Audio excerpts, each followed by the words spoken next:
والنهار إذا تجلى. Bismillah. Say that again.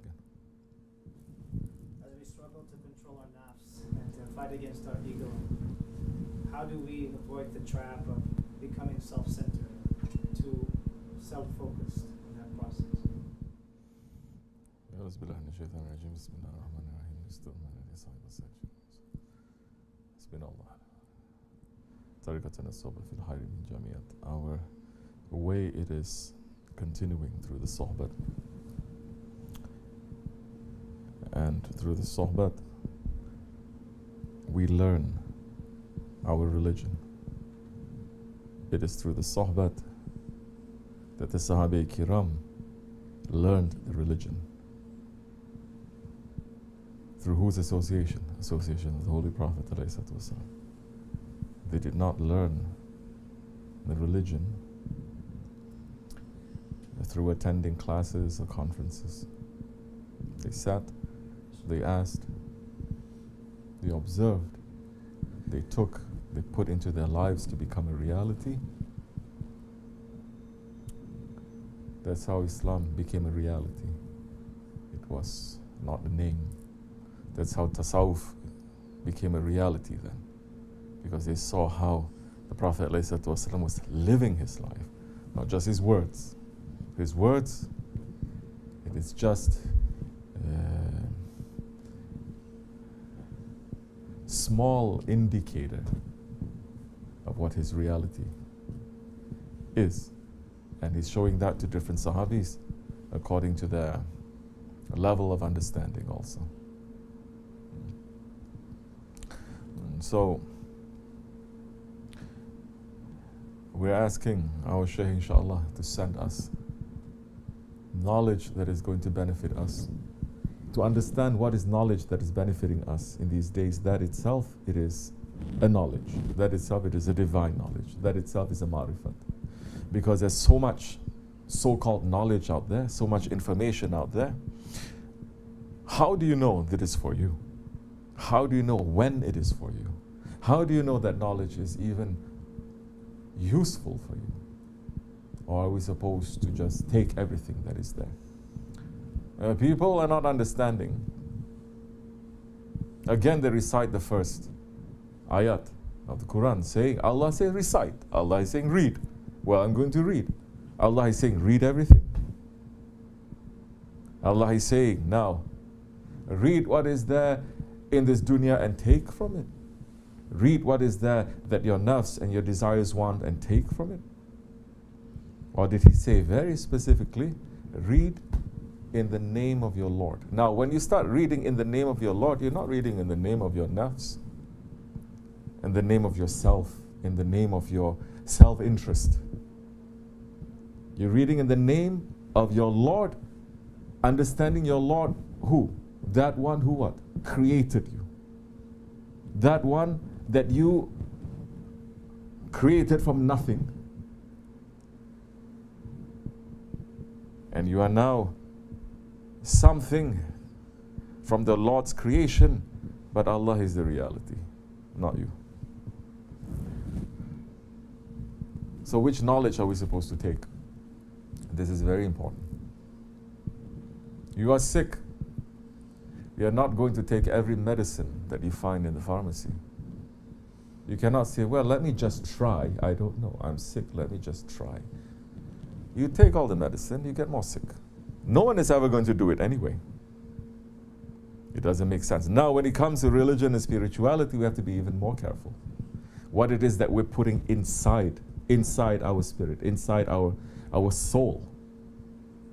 Not just what we're putting inside into our bodies. Busy saying this is zabiha, this is not zabiha. Yeah, in these days, it may be zabiha, but the animal is raised not in a halal way. It's cut in a halal way, but the animal is raised in a shaitanic way. The animal is raised in a very haram way.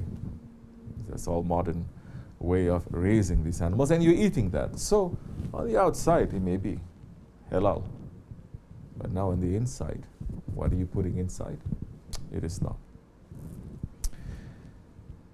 This is important for these times, because there's so much that is out there. To know what is useful for you, what is not going to destroy you, will save you. And to have that sensibility, to have that understanding, now it is very important to have. Who is going to teach you these understandings? Holy Prophet ﷺ. It is called the time of the first Jahiliyyah. Time of Jahiliyyah. Prophet ﷺ came to the time of ignorance. What are they ignorant about? Was he sent to the world at that time and they were ignorant about the world? No, they were not. Were they ignorant about how to trade? Meaning how to take from this world and how to live this world nice according to the ego? No, they were not ignorant. They were so advanced that they were able to have private audiences with the Kisra. They were able to have private audiences with the emperors, with the rulers, that they just yesterday, no one ever looked at them for nothing, the Bedouin Arabs. What ignorance? What were they ignorant about? They were ignorant about their Lord, Allah subhanahu wa ta'ala. At that time when the Arabs, it is very well known, Muslims must learn their history, not just to go over and over and over again the things that is already there. You sit under a sheikh, you sit under those ones who are teaching us proper sohbat, then they're going to be able to tell you which are the areas that you need to take, because the roads that are going up and down seeking that knowledge, now there's nothing there. There's nothing, it's empty now. The roads, thousands of people marching by, going back and forth, thinking they're taking something from there. There's nothing there already, it's empty. Now they're going to say, now go through this way, go through this way. You're going to find new vistas. You're going to find new things that you'll be able to take. So it was a time of ignorance. They were ignorant about their Lord. They were not ignorant about what this dunya had to offer. For the first time, the Arabs there, they became very advanced. Not only economically, politically also. They became very advanced materially. They became very advanced in knowledge, in writing, in all these kinds of things. They became very advanced. To who? Who are the ones who are very advanced? Those ones who had power. Those ones who were Fir'auns. Those ones who were oppressing. Those ones who took advantage. Those ones who were not living for Allah's sake to take care of those who need help. To take care of those that they don't have any voice, they don't have any power. To take care of those that Allah's gaze is on them. The orphans, the widows, poor people. So they were ignorant on that. Same thing today. This is second Jahiliyyah. We are not Jahil about this world or what our ego wants. We're very Jahil about the creator of this world, Allah, the one who created us. And we're very Jahil about ourselves, what our spirit wants, what our soul wants.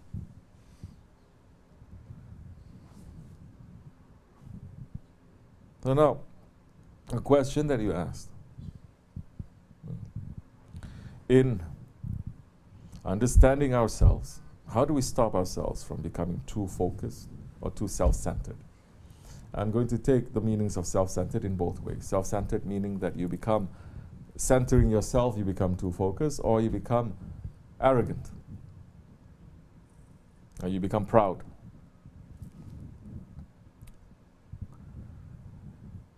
When you are starting to understand this world, when the veil is lifted from you, and this is what the prophets and the sheikhs, they try to do, to lift the veils from you. And you start to see this world in its reality, according to the eyes and the nur of Allah, according to the eyes and the nur of His Prophet and the awliya Allah. then your heart will start breaking.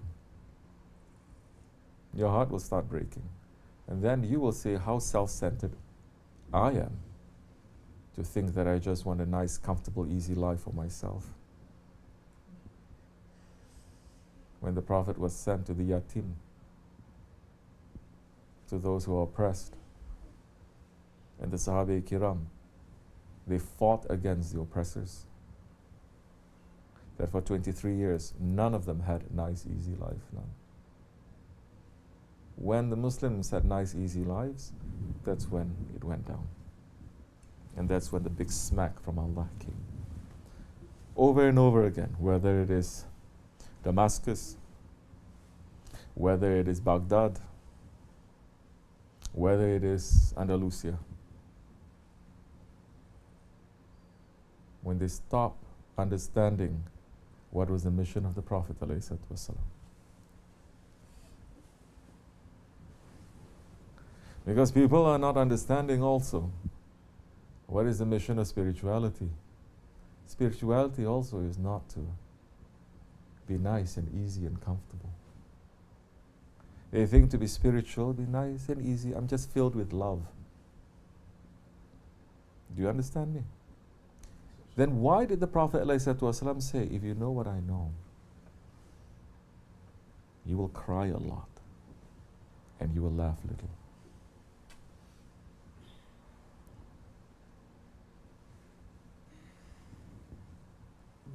If it is nice and easy, which Ahlul Bayt we're following then? That they had nice, easy life. To say this is my right, I'm a descendant of the Prophet. Which Imam of the Mezhabs had nice, easy lives? Or did they, until their grave, kept crying and kept fighting? Against what? Against the tyranny that is this world.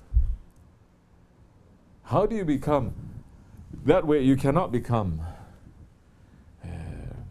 focused on yourself. You're not focusing on yourself. Because you're saying, okay, this is my anger, this is my jealousy. But it is influenced by so many things from the outside too. People's anger, now we have kids that are angry. They know nothing from this world, but they grow up angry. They're provided everything, especially in this country now specifically we're talking about. They grow up angry. Why are they growing up angry? Now you're going to understand they are fed with everything, but they're not fed with spirituality, with the zikr and with the love and the fear of Allah and His Prophet. Then you're going to discover, oh, actually all those video games and all those internet and everything is contributing very, very big part to why they're growing up after the anger has, because they get very excited, they finish all that excitement, they become bored. When they become bored, they become angry. When they become angry, they become anxious. And then we wonder why at such a young age now, everybody is thinking, oh, I'm so anxious, my heart is beating so fast, I don't like anything. At a young age, they already feel jaded with this world. Because they've finished everything by looking there. They get anxious, now they say, I want to kill myself. Because then that's the last step that they say, it's me. It's me. I can feel something. And everyone is supposed to serve me. Just to feel something, because they felt everything already. By the time they're 12, 13, they felt everything. Then you start to understand, oh, this system that we're working with, this system that is dunya, not only dunya, the dunya of the Akhir Zaman. Then how are we going to preserve our faith now in Allah? So how we can be self-focused now when you understand that these are all the things that's happening around us. And especially when we're sitting with our Shaykh Effendi. And then he's going to go back and go back and go back and trace. Because when we talk about the ego too, we're not just separating it from everything else. We don't. Scholars, they do that. We don't. We say it has to do directly with what this world is doing to us. And our place in this world, our pleasing of this world. It has everything to do with what happened since the fall of the Khilafat. It had everything to do from before then too. So now you start tracing everything to its origin, to its beginning. Then you say, okay, I was walking fine one time. Then I fell down because I tripped on something. I'm going to get up and I'm going to look at where I tripped from. Then I'm going to discover so many things about myself and about this world. I'm going to try to make it better. If not for me, for the future generation. For those who are going to listen. There's no guarantee our children are going to listen to us too. So, if anything, the way that the sohbet of our Shaykh is going completely against that self-centeredness. Just, okay, I'm just going to worry just about myself and this. We know what are the things that contributes to it from top to bottom. Top to bottom. Shaykh Maulana Hazrat Ali, may Allah raise his station. Every year he would go to London. For the last 10 nights of Ramadan. And every time at the customs they would ask him, what is your purpose in visiting us? What did he say? To bring down kufr. He said that. They thought he's a funny old man. But he's speaking truth. They asked him once, if there is something that you want to change in this world, what would you change? Huh? They expect him to give a very Sufi answer. You know what he said? He says, everything. Everything is wrong. From top to bottom, he says, I want everything to be changed.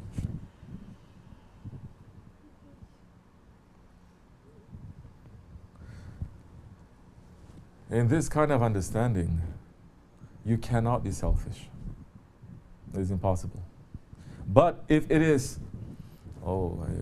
people are also saying, I don't like to listen to sohbet too much. Every time Ahir Zaman, it's about the ego. Every time it's so heavy. It is so. I said, okay, you want to be happy? Then switch your glasses from the glasses of the Prophet and switch it to the glasses of the dunya. This world will be shining. You love this world.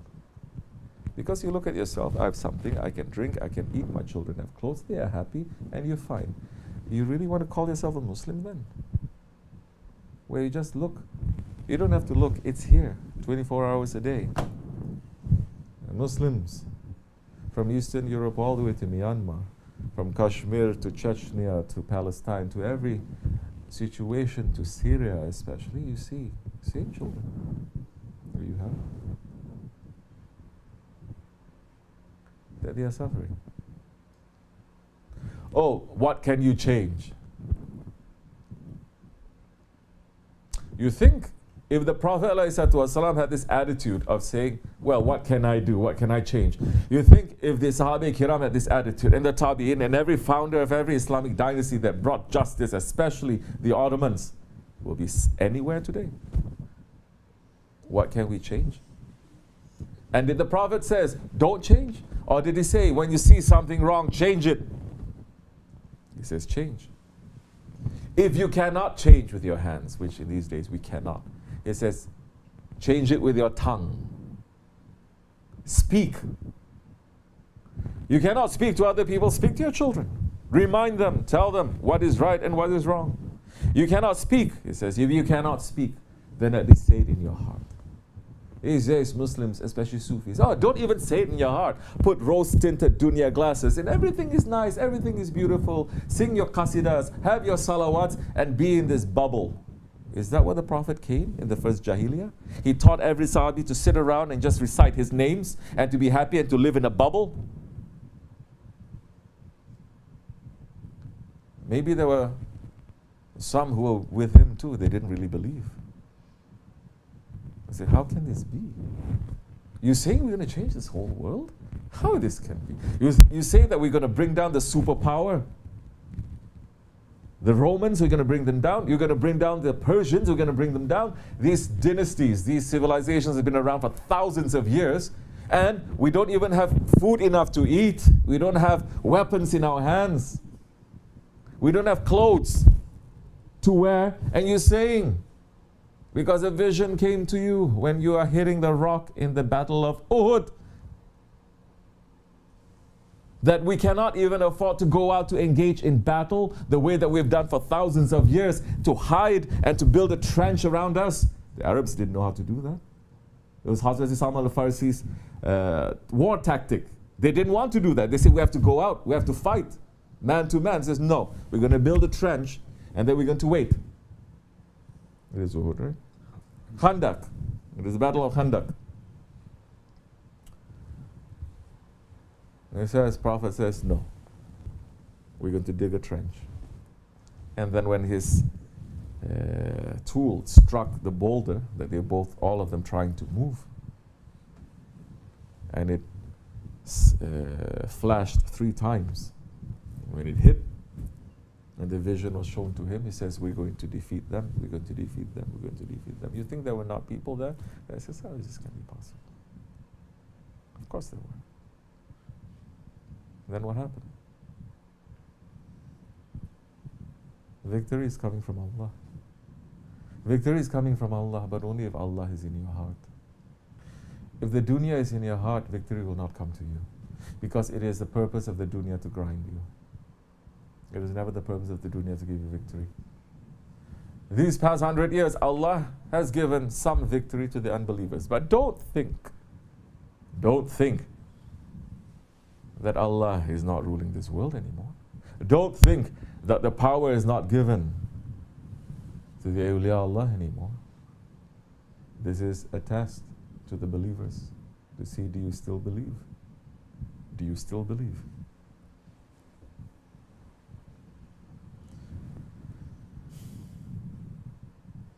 Now, like in the first Jahiliyyah, the importance is belief. It is not how much you know from the outside. It is belief. Make that belief to be strong. Because many, they don't. When they're tested a little bit, they fail. When they're tested a little bit, they fail. They fail in their belief to Allah. They fail in their belief to the Prophet. I mean, as a nation, we already failed. We already failed as a nation, for everyone's information. We failed because we gave up our Khalifa. We failed. We failed because now we cannot even defend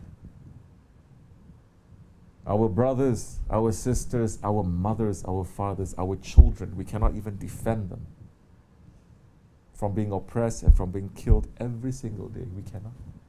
We already failed. So what is it that we're so proud of these days, Muslims are? What is it? What should we be proud of? Because we went to the moon? Because we're making trade deals here and there? Because we have nuclear arms? So now coming back to us, you understand? It's very big.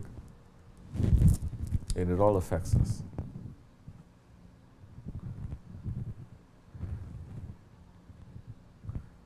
Now, when you start looking a little bit more, you start crying.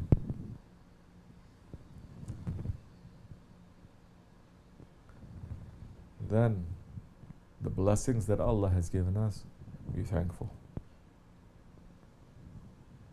Don't complain. Which means, be happy. Be happy. We're not saying now we know all this and be miserable. We are miserable because people are miserable. But what Allah has given us, shukr ya Rabbi. Astaghfirullah that we are not giving more shukr to this.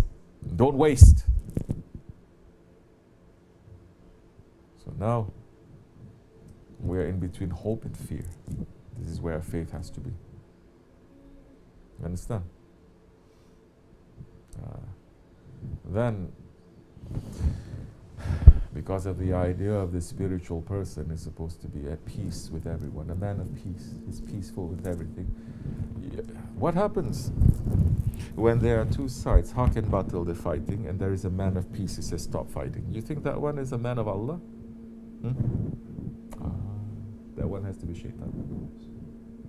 When haq and batil they're fighting, and somebody says, please, please, don't fight. Let's come together.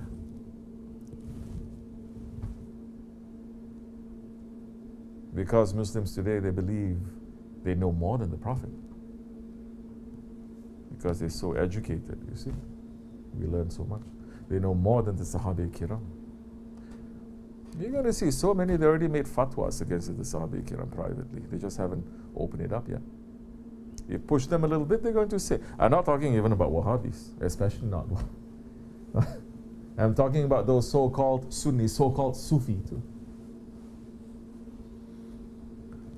Then they're going to say, call out a fatwa even against Hazrat Ali. Why you have to fight against Hazrat Muawiyah? Or Hazrat Abu Bakr Siddiq. Saying that, can you guys just sit and get along and talk? Can you just accept them? Because that is the civilized way. We've been taught that is the civilized way. We have to be accepting of everything. We have to sign a document. What is that? Every mazhab, it's okay. Every deviation is okay. Every wrong thing, it's okay. That's how, don't you understand that is how they made the earlier prophets, their missions and their revelations to come down?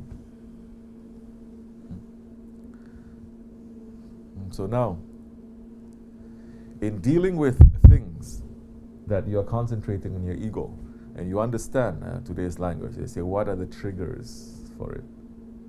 You cannot be too self-focused because you understand, now this is a kid. This is my wife. This is my husband.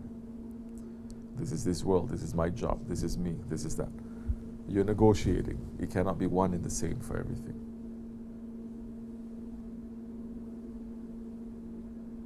And the purpose of that is to make your heart to move. There's nothing more sickening than we see someone who's just making so much zikr, doing so many things, worship, and he's so at peace in this world. Was the Prophet at peace in this world in the first Jahiliyyah? Sahaba Kiram, that they're so at peace and they keep smiling, everything is at peace. Then you're not fighting against. If you're not fighting against oppression in Dajjal, maybe you cannot change with your hands, then don't step forward. If you cannot change with your hands, then why are you commanding millions? You say, I can only speak. You don't even speak to stand up for haqq. Allah knows what is in your heart.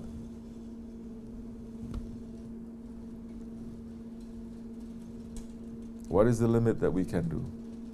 This is also ma'rifat. The limit that we can do now. We speak to ourselves. No one wants to listen, you speak to yourself. Remind yourself. Family is not listening, that's okay. Speak to yourself. Remind yourself. Because always the ones who gain victory, always, it is the very few. That the Quran is saying over and over again, always those ones who have victory, they are the very few. Always the ones who have shukr, they are the very few. Always the ones who love their Lord and their Lord loves them, they are the very few. This is beyond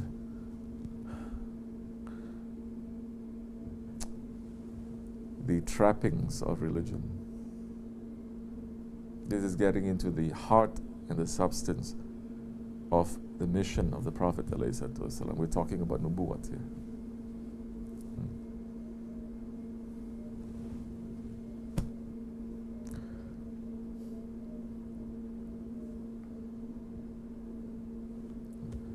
You cannot be too much self-centered.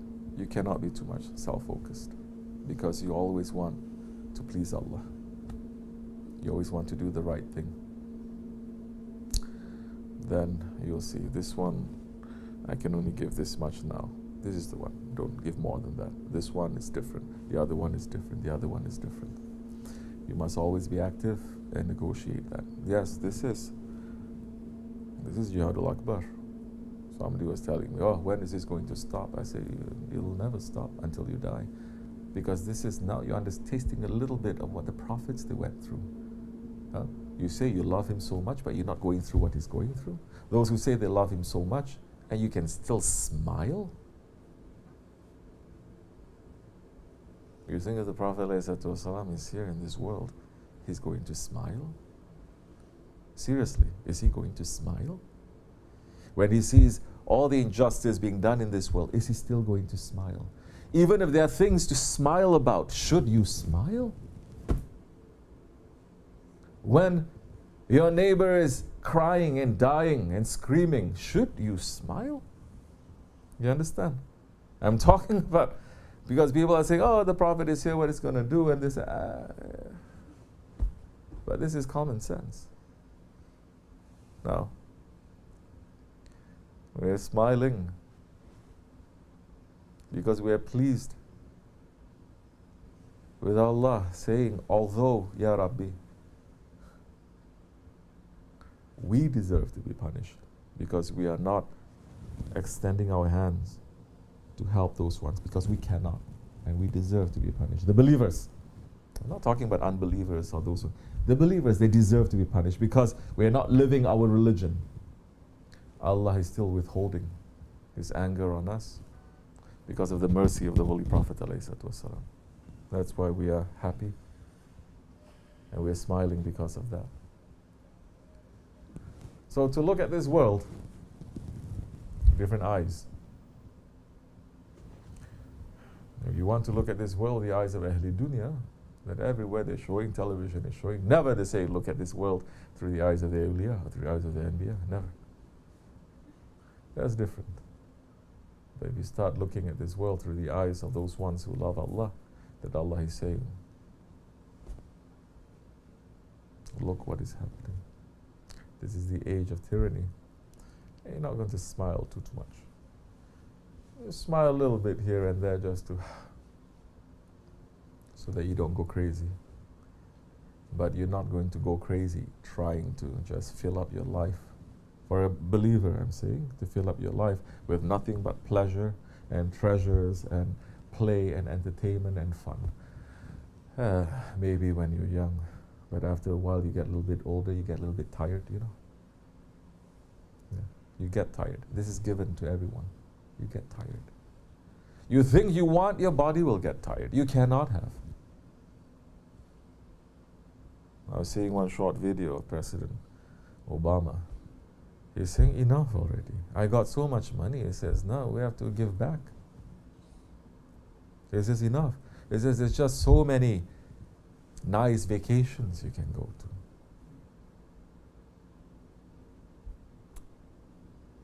There's just so many nice houses you can own.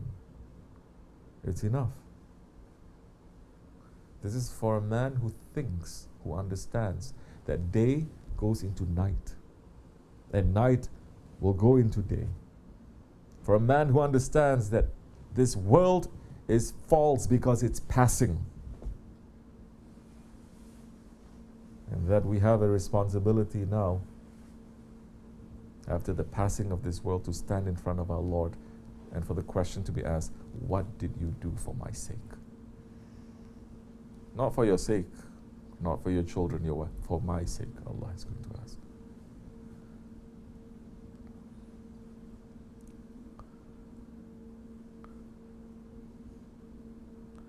May Allah forgive us. May Allah make us to become more intelligent.